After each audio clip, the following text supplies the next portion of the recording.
Paul Thomas Anderson actually scouted El Paso himself back when he filmed There Will Be Blood.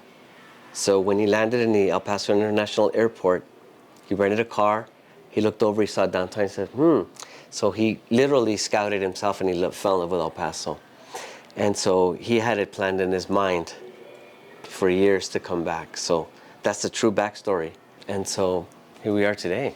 Here we are today. All right, Yeah. Jacob, tell me a little bit about your role in the production. I'm a location manager, and basically I find locations for films and stuff like that. But I came on as a location scout to help scout specifically El Paso. And so basically I was showing them everything El Paso had to offer, everything Paul was asking for. Started looking for some locations that initially was going to be like 1 week, and it started to grow. So Paul, the more he saw, the more he fell in love with El Paso, which is a good thing. What were the reactions of the community?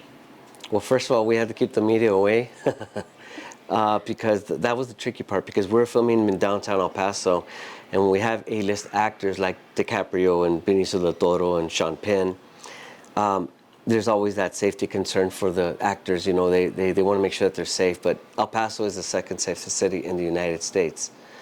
And that actually was really good. It worked in our favor, besides our beautiful downtown that we have, and the people. The people is what won over everyone, and I would like to say that without them, we couldn't do our job, because El Paso was very open arms. It's 4-3 out there! That was, I guess, the biggest challenge, because we had, I think it was, we had a riot scene, we had 300 extras. Then we had some at the county jail. Then we had another couple hundred that we had. We also had inside the hospital. We had various locations. So I think a total of a few hundred extras. So could you imagine that? Times business owners, times.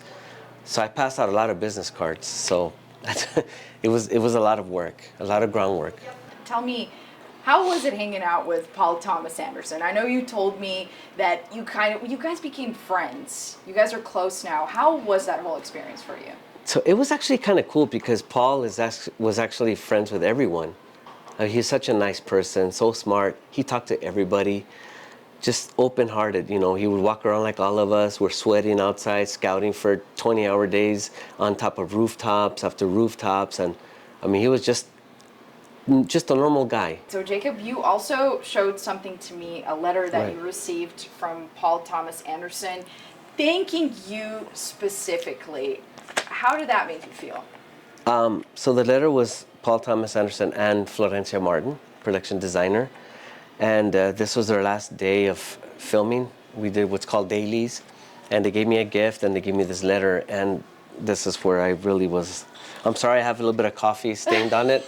You spit your coffee. I'm sorry, but they gave me this letter, and this is I hold this very close to my heart, where Flo and Paul actually thanked me.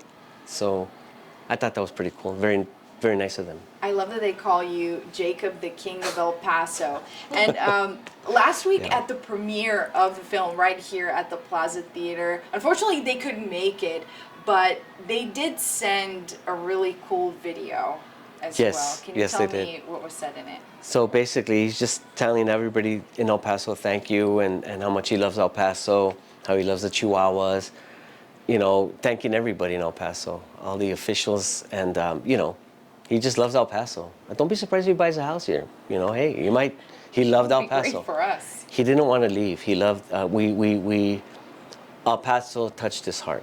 And do you think One Battle After Another is the film that will kickstart or kickstarts the bigger productions coming to El Paso? I believe so. Because, you know, Warner Brothers and Paul Thomas Anderson and Florencia Martin, they loved El Paso. They want to showcase El Paso. It's going to put us on the map, so to speak, because now we will be recognized as, you know, if you think about it, we're the only city in the state of Texas that they filmed. The rest was California. So that's pretty good for us, right?